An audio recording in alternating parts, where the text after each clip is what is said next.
Supreme কোর্টের তরফ থেকে আধার কার্ডের জন্য একটি নতুন নিয়ম চালু করা হলো। এই নিয়মটির ফলে আপনি আপনার আধার কার্ডের মাধ্যমে বিশেষ কিছু কাজ করতে পারবেন না। এই নিয়মটি কি এবং কেন চালু করা হলো সেই সম্বন্ধে বিস্তারিত আলোচনা করব। আধার কার্ডের এই নিয়মটি যদি আপনার না জানা থাকে তাহলে ভিডিওটি শেষ পর্যন্ত অবশ্যই দেখুন। সমস্ত গুরুত্বপূর্ণ আপডেট বাংলায় পেতে আমাদের চ্যানেলটিকে সাবস্ক্রাইব করুন। তাহলে চলুন ভিডিওটি শুরু করা যাক।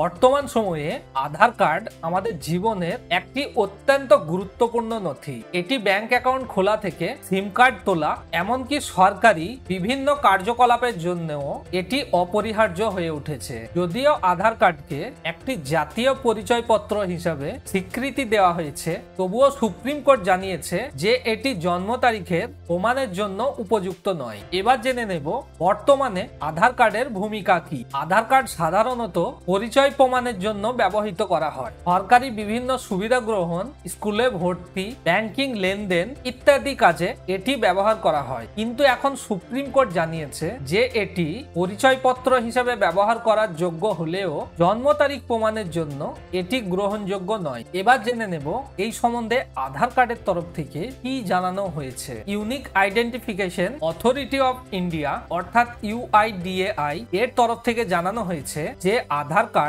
পরিচয় প্রমাণের জন্য একটি বৈধ নথি, কিন্তু জন্ম তারিখ প্রমাণের জন্য এটি গ্রহণযোগ্য নয়। অনেক ক্ষেত্রে দেখা যায় আধার কার্ডের জন্ম তারিখের তথ্য ভুল থাকে, যার ফলে এটি জন্ম তারিখের জন্য ব্যবহার না করার পরামর্শ দেওয়া হয়েছে।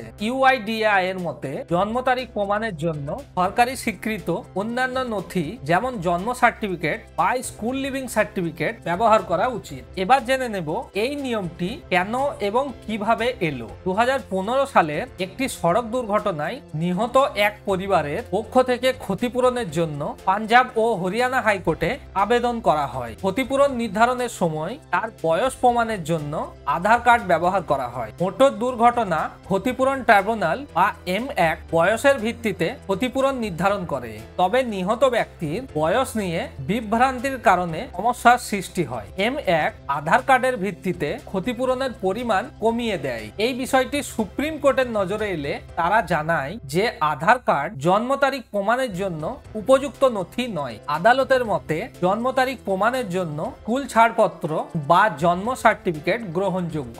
আদালতের এই নির্দেশে স্পষ্ট হয়েছে যে ক্ষতিপূরণ নির্ধারণের ক্ষেত্রে নির্ভুল নথির গুরুত্ব অনেক বেশি। এবার জেনে নেব ভবিষ্যতে এই নিয়মের প্রভাব কি হতে পারে। সুপ্রিম কোর্টের এই নির্দেশ সাধারণ মানুষকে সচেতন করবে যে আধার কার্ডের ব্যবহার শুধুমাত্র পরিচয় প্রমাণের জন্য সীমাবদ্ধ থাকবে এবং জন্ম তারিখ প্রমাণের জন্য অন্য সার্টিফিকেট ব্যবহার করতে হবে। এই নির্দেশ শুধুমাত্র মানুষকেই সচেতন করবে না, বরং আধার কার্ডের ব্যবহার সম্পর্কে সরকারি নিয়মেও অনেক স্পষ্ট আনবে। এই নির্দেশের মাধ্যমে আশা করা যাচ্ছে যে মানুষ আধার কার্ড ব্যবহার সম্পর্কে সচেতন হবে এবং এটি সম্পর্কিত যে কোনো সমস্যার ক্ষেত্রে সতর্ক থাকবে। আশা করি আধার কার্ডের এই নতুন নিয়মটি সম্বন্ধে আপনি এতক্ষণ স্পষ্ট হতে পেরেছেন। যদি ভিডিওটি কাজের মনে হয় তাহলে লাইক করে দিন এবং বন্ধুদের সঙ্গেও শেয়ার করে এই নিয়মটি সম্বন্ধে তাদেরকে জানিয়ে দিন, এবং এই ধরনের আরো গুরুত্বপূর্ণ আপডেট জানতে আমাদের চ্যানেলটিকে সাবস্ক্রাইব করুন। আপনি চাইলে